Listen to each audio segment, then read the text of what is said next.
Onsite, inilah beritamu. Fakta terdepan selalu diperbarui. Kabar eksklusif dari Kemang dan sekitar.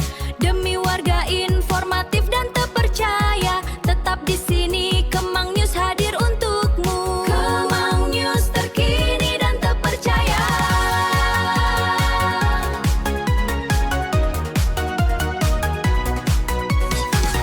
Ya, sudah hadir di jumpa pers Bonjoy gitu ya, bongkar ijazah Jokowi asli atau palsu. Teman-teman sekalian, hari ini sebenarnya adalah kita akan masuk pada putusan.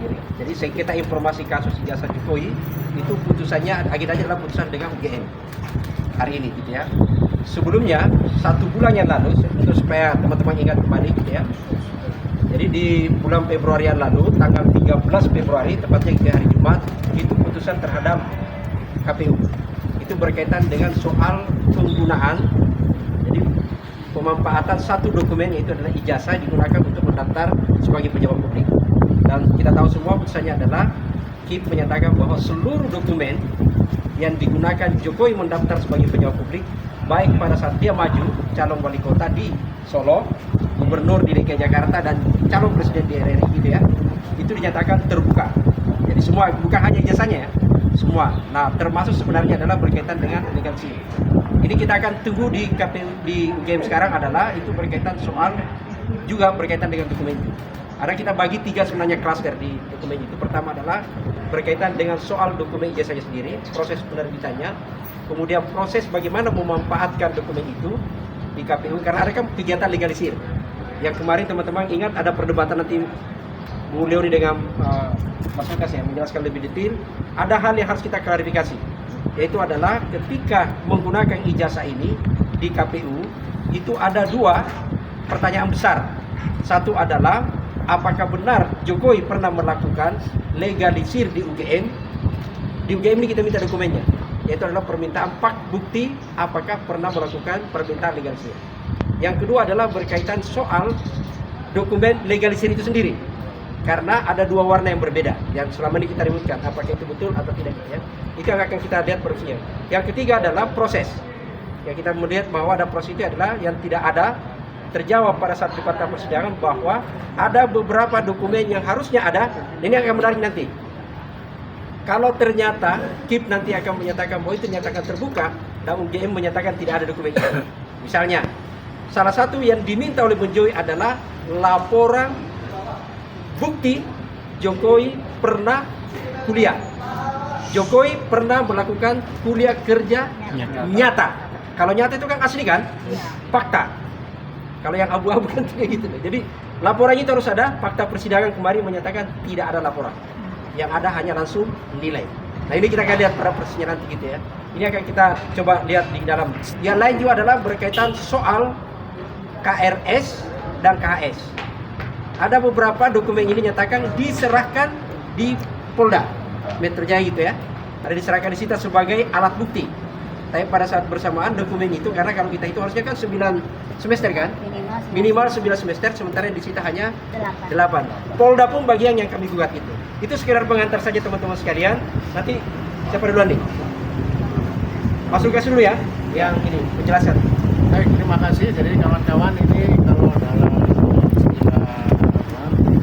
kualitas the judgment day ya, hari penentuan. Jadi bulan lalu kita sudah sama-sama mendengarkan putusan dari Majelis Komisioner yang memenangkan Bonjoy melawan KPU ya. Jadi ini seharusnya menjadi jurisprudensi, menjadi presiden bahwa karena permintaan kita di KPU sudah dimenangkan, artinya ijazah Jokowi itu setidaknya salinannya itu adalah dokumen terbuka, publik boleh mengakses. Nah, jadi mestinya putusan dengan UGM hari ini tidak boleh bertentangan dengan itu. Jadi, nah, tapi yang perlu kita catat adalah yang kita minta ke UGM itu ada 20 jenis dokumen. Dan UGM tidak memberikan satupun permintaan kita dari 20 itu, tetapi anehnya UGM menyerahkan 505 dokumen ke kepolisian. Nah, itu catatan penting. Nah, sedikit rekap saja untuk mengingatkan kita bersama. sidang dengan UGM ini ada 6-7 kali ya, yang ini yang terakhir.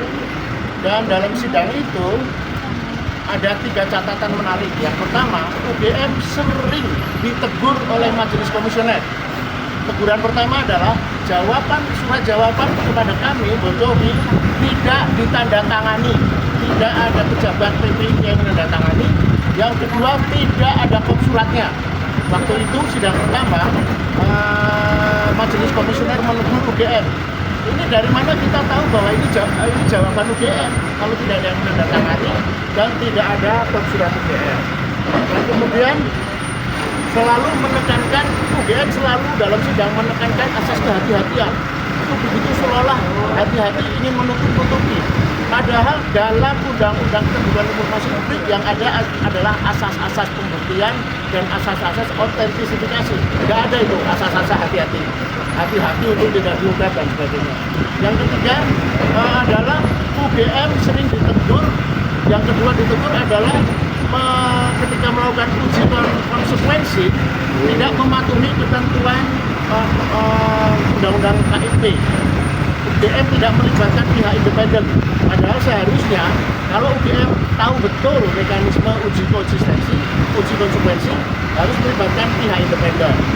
Nah, jadi kita tunggu bersama-sama. Kita masih percaya dengan majelis KIP dan semoga putusannya ini akan memenangkan Bonjovi karena tidak ada pilihan lain.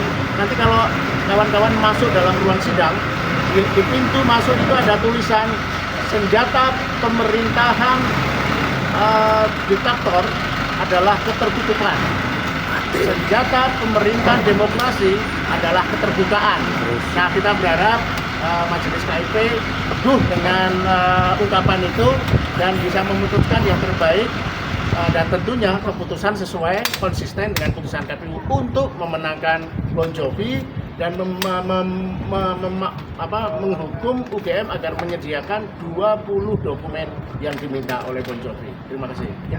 Teman-teman, karena ini sudah sidang ya, maaf, satu kata saja bahwa kita berharap KIP memenangkan kami.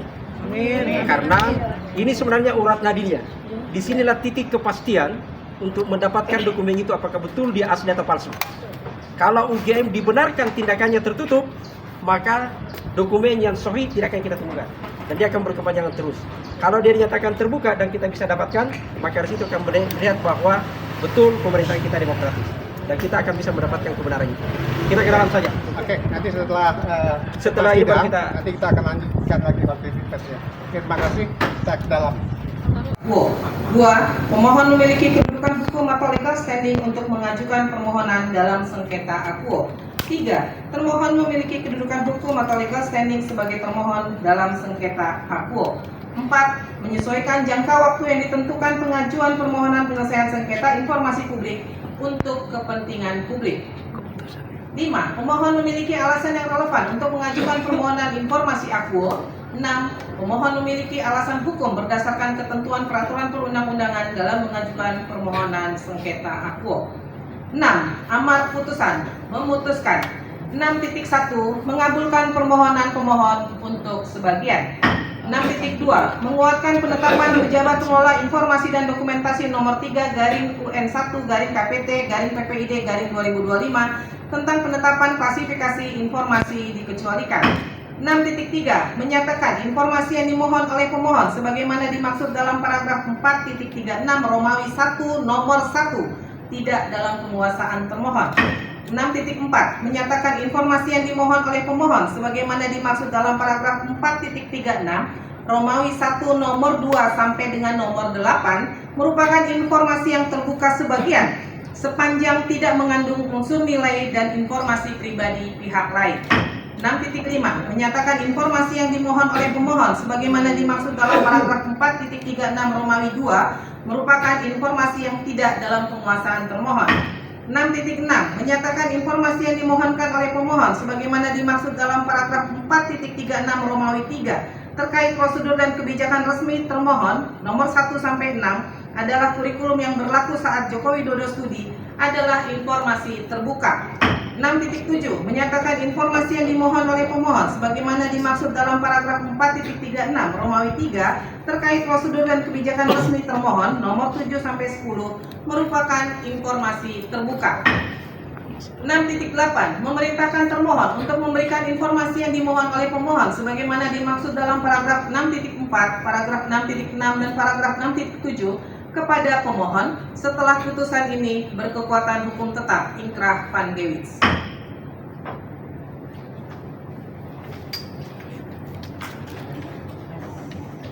Tes.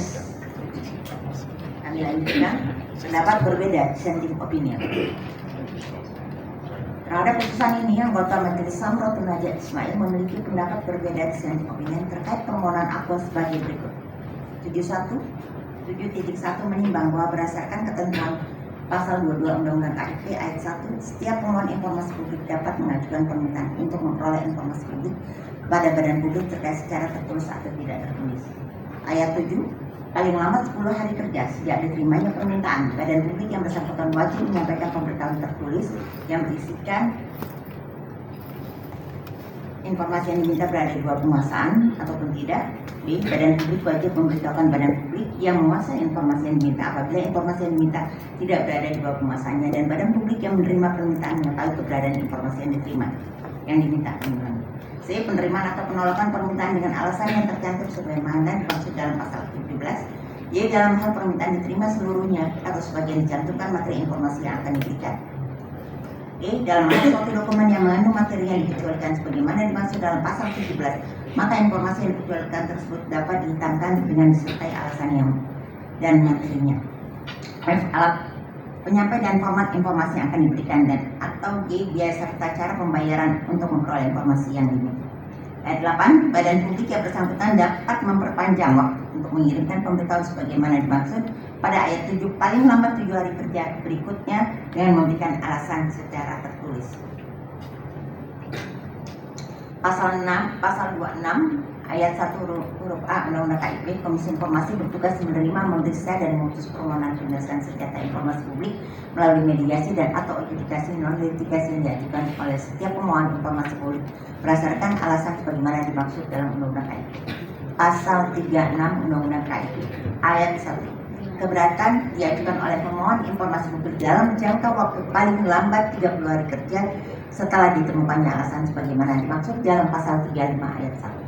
Ayat 2, atasan pejabat sebagaimana dimaksud dalam pasal 35 ayat 1 memberikan tanggapan atas keberatan yang diajukan oleh pemohon informasi publik dalam jangka waktu paling lambat 30 hari kerja sejak diterimanya keberatan secara tertulis.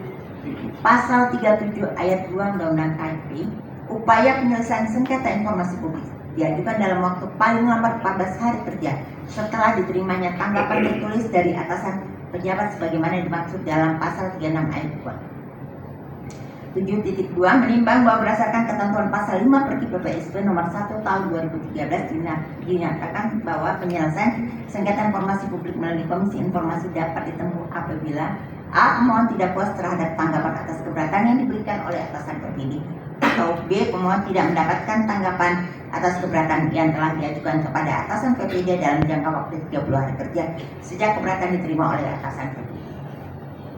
7.3 menimbang bahwa berdasarkan fakta yang diperoleh dalam persidangan sehingga menjadi fakta hukum bahwa pemohon mengajukan permohonan penyelesaian sengketa informasi kepada Komisi Informasi Pusat melalui surat tanggal 3 Oktober tahun 2025 yang diajukan melalui formulir sengketa informasi tanggal 13 Oktober 2025 dan diregistrasi pada tanggal 14 Oktober 2025. 7.4 menimbang bahwa berdasarkan penjelasan pada paragraf 7.1, paragraf 7.2 dan paragraf 7.3, dengan demikian permohonan penyelesaian sengketa informasi akuo lebih jangka waktu ini tertebak sebagaimana diatur pasal 37 Undang-Undang KIP Junto pasal 5 huruf B dan pasal 13 huruf B Perti PPSP, di mana termohon memberikan tanggapan jawaban atas permohonan melalui surat pada tanggal 9 September 2025 yang dikirim dan diterima pada tanggal 11 September 2025, sehingga pemohon seharusnya mengajukan permohonan sengketa selambat-lambatnya 14 hari kerja setelah diterima tanggapan tertulis dari atasan PPD.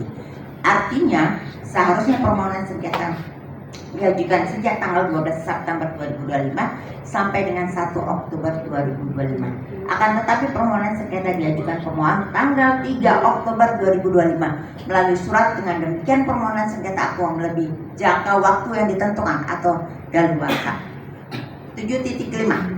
Menimbang bahwa berdasarkan uraian sebagaimana dimaksud dalam paragraf 7.4 bahwa batas waktu permohonan sengketa informasi akuo melebihi jangka waktu atau daluarsa yang ditentukan berdasarkan ketentuan sebagaimana diatur dalam pasal 37 Undang-Undang KIP junto pasal 5 huruf B dan pasal 13 huruf B PPSB, maka anggota majelis menolak permohonan sengketa informasi akuo.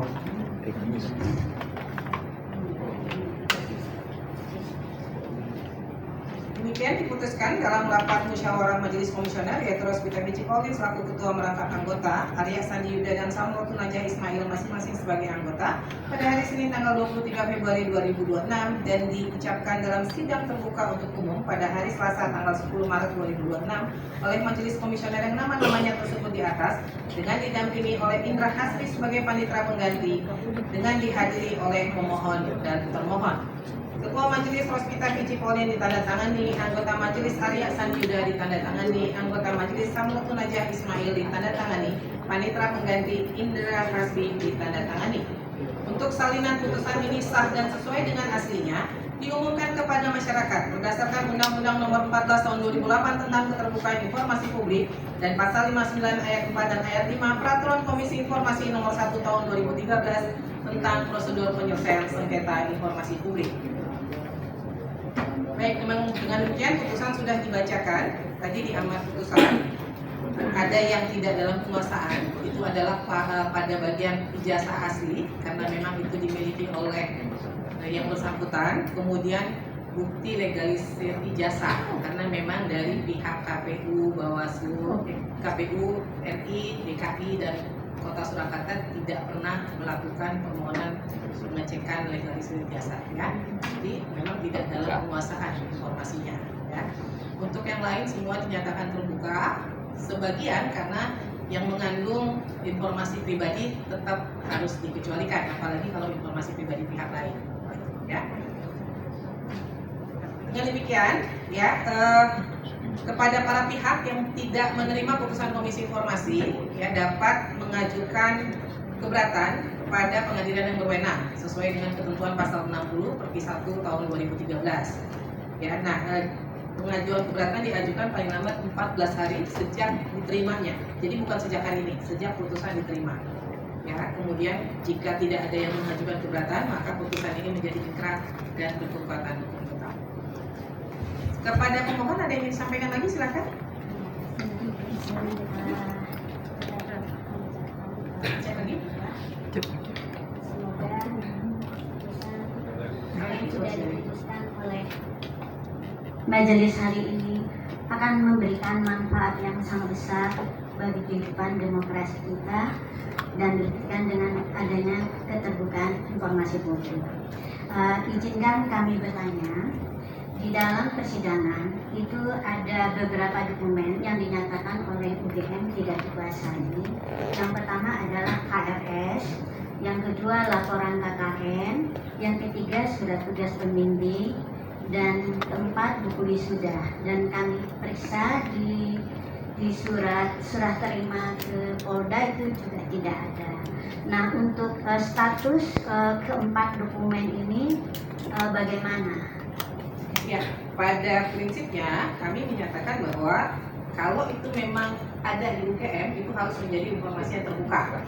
Nah, kalau memang itu nanti dalam proses serah terima informasinya kemudian UGM menyatakan bahwa mereka tidak menguasai informasi itu atau memang di era waktu itu tidak punya, ya silakan UGM membuat surat resmi sebagai pernyataan bahwa itu memang tidak ada. Gitu, ya. Jadi begitu. Terima kasih. Ya, terima kasih. Dari pihak pemohon ada yang ingin disampaikan, silakan. Izin majelis, berarti ini langsung dari kami untuk kalau yang sebagian untuk kalau yang ditutup itu dihitamkan bentuk berupa alasan juga atau bagaimana? Nggak usah berupa alasan. Jadi nanti dikaji. Tadi kan di putusannya yang mengandung nilai. Karena KRS kan kalkulasi juga ada nilai ya, nilainya ditutup, tapi nilainya doang. Di situ kan ada mata kuliahnya itu tidak boleh ditutup, itu informasi terbuka. Nah kemudian kalau itu tadi kan kayak misalnya ada diminta dan misalnya laporan KKN, itu kan pasti ada data pihak lain karena yang KKN kan nggak cuma satu orang ya, maka itu harus ditutup. Jadi terhadap seluruh dokumen informasinya silahkan dicek mana yang mengandung nilai dan yang mengandung informasi pribadi berdasarkan PDP. Misalnya kalau PDP itu apa? Tanggal lahir ya. Walaupun mungkin publik sudah tahu tuh, browsing aja bisa tahu ya tanggal lahirnya ya. Tapi ketika badan publik memberikan, ya itu tetap harus ditutup ya. Kemudian nanti yang mengandung informasi pribadi yang lain itu saja yang ditutup. Yang lainnya harus menjadi informasi terbuka. Ya. Cukup? Cukup? Ya, silakan mohon silakan. Ya, sedikit pertanyaan.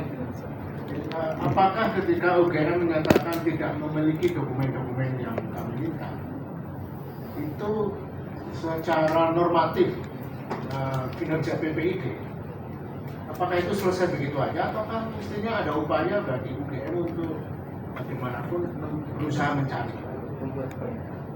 Apakah hanya membuat pernyataan, tapi apakah tidak ada berdasarkan normatif kinerja PPID harus berusaha mencari? Ya, yang pertama Pak, keterbukaan informasi ini kan kontrol publik itu bagian untuk memberikan masukan, evaluasi, perbaikan ya bagi badan publik. Yang kedua, kalau memang pada masa itu tidak ada, pada masa itu karena itu kan sudah sekian puluh tahun yang lalu ya itu harus dibuat pernyataan bahwa memang tidak ada. Tapi kalau suatu saat bisa dibuktikan ternyata itu pada masa itu sebenarnya ada, cuman dihilangkan atau hilang atau sebagainya, maka ketika ada surat resmi yang menyatakan bahwa zaman itu tidak ada, ternyata tidak sinkron nih, itu yang terjadi adalah pembohongan publik, gitu, ya. Dan tentunya apa yang sudah disampaikan sidang ini saya yakin akan menjadi masukan buat badan publik untuk melakukan perbaikan dan pembenahan, gitu. Silakan nanti dari pihak pemohon kalau memang merasa itu harus dibenahi ya silakan membuat surat resmi kepada badan publik untuk catatan-catatan yang hasil evaluasinya diberikan untuk bahan perbaikan buat badan publik ya. Demikian ya. Cukup? Termohon cukup? Cukup. Baik. Dengan demikian sidang Komisi Informasi Pusat dengan nomor register sengketa 055/10/KIP-PSI-2025 antara pemohon Leon Yulidia dan kawan-kawan terhadap termohon Universitas Gadjah Mada pada hari ini Selasa 10 Maret 2026 dengan ini dinyatakan selesai dan ditutup. Majelis Perempuan sudah menjadi